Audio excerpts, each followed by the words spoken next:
2월 13일 오늘 만나 성경 말씀은 누가복음 2장 46절에서 52절까지 말씀입니다. 사흘 뒤에야 그들은 성전에서 예수를 찾아냈는데 그는 선생들 가운데 앉아서 그들의 말을 듣기도 하고 그들에게 묻기도 하고 있었다. 그의 말을 듣고 있던 사람들은 모두 그의 슬기와 대답에 경탄하였다. 그 부모는 예수를 보고 놀라서 어머니가 예수에게 말하였다. 얘야, 이게 무슨 일이냐? 내 아버지와 내가 너를 찾느라고 얼마나 애를 태웠는지 모른다. 예수가 부모에게 말하였다. 어찌하여 나를 찾으셨습니까? 내가 내 아버지의 집에 있어야 할 줄 알지 못하셨습니까? 그러나 부모는 예수가 자기들에게 한 그 말이 무슨 뜻인지를 깨닫지 못하였다. 예수는 부모와 함께 내려가 나사렛으로 돌아가서 그들에게 순종하면서 지냈다. 예수의 어머니는 이 모든 일을 마음에 간직하였다. 아멘. 오늘 만나로 만나주시는 하나님을 기대합니다. 오늘 말씀에서는 아들을 잃어버린 부모가 실종 3일째가 되어서야 아들을 찾게 됩니다. 그렇게 애타게 찾아다니던 아들은 예루살렘 성전에서 율법학자들과 함께 대화를 나누고 있었습니다. 당황한 부모는 어떻게 된 일인지를 묻습니다. 그러자 아들이 대답합니다. 어찌하여 나를 찾으셨습니까? 내가 내 아버지의 집에 있어야 할 줄을 알지 못하셨습니까? 다소 당황스러운 오늘 말씀의 배경은 예수님이 12살이 되던 해입니다.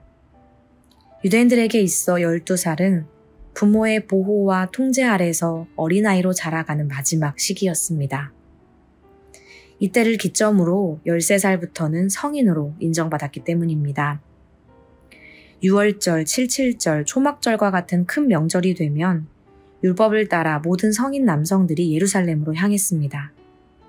예수님도 이 시기를 맞아 예루살렘으로 향했습니다. 하지만 절기를 마치고 모두가 돌아가던 길에도 예수님은 여전히 성전에 남아 계셨습니다. 그리고 먼 길을 돌아 다시 만나게 된 부모님을 향해 아버지의 아들이 있어야 할 곳은 아버지의 집이라고 설명합니다. 마리아는 12년 전 천사 가브리엘로부터 태어날 아기는 거룩한 분이요 하나님의 아들이라고 불릴 것이다 라는 분명한 계시를 받았습니다. 정결 예식을 따라 이 아기는 주님의 것이라 고백하며 바로 이곳 예루살렘에서 하나님께 예배드리기도 했습니다. 그러나 12년이 지난 오늘 어느새 하나님의 약속과 계시는 희미해져 있었습니다. 하나님의 아들을 잉태하고 양육하면서도 말씀의 의미는 분명하게 깨닫지 못했습니다. 50절 말씀입니다. 그러나 부모는 예수가 자기들에게 한 그 말이 무슨 뜻인지를 깨닫지 못하였다. 예수님께서는 소년기를 보내며 자신이 누구인지를 더욱 선명하게 나타내기 시작하셨습니다.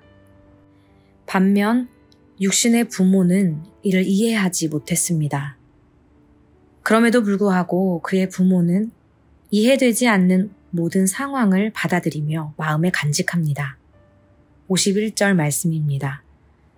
예수는 부모와 함께 내려가서 나사렛으로 돌아가서 그들에게 순종하면서 지냈다. 예수의 어머니는 이 모든 일을 마음에 간직하였다. 오늘 말씀을 통해 마리아와 요셉의 마음을 헤아려 봅니다. 아들을 잃고 찾아 헤맸던 지난 3일, 하나님의 약속의 말씀을 붙들고 살아왔음에도 어느새 모든 게 희미해져 버린 오늘. 모든 상황이 도무지 이해되지 않는 당황스러운 순간. 그럼에도 계속해서 살아가야만 하는 일상.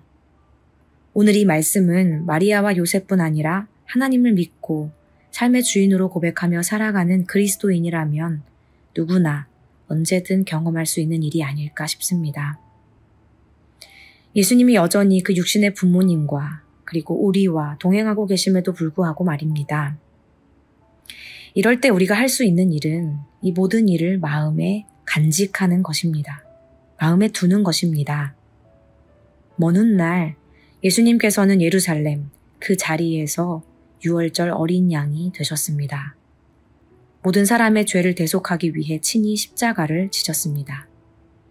아버지 집에서 아버지의 뜻을 이루셨던 것입니다. 사랑하는 성도 여러분, 우리는 날마다 하나님의 은혜를 힘입어 살아갑니다.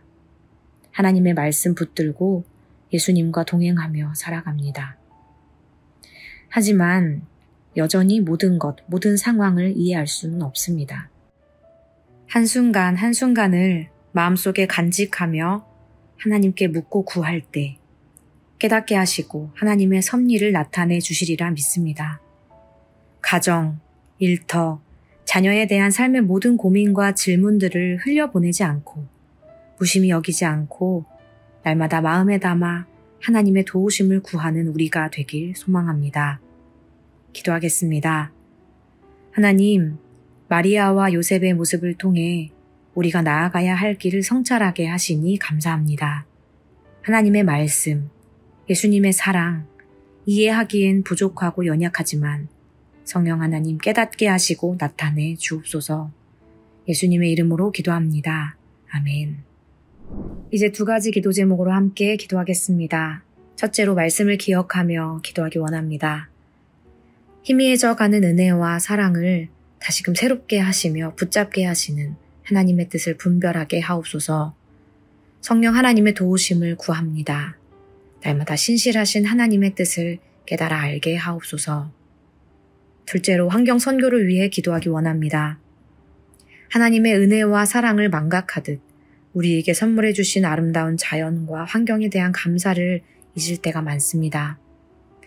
때와 시절을 따라 사는 지혜 주시기를, 자연의 섭리를 통해 말씀하시는 하나님의 음성을 듣게 하옵소서. 이렇게 기도하신 후에 개인 기도하시겠습니다.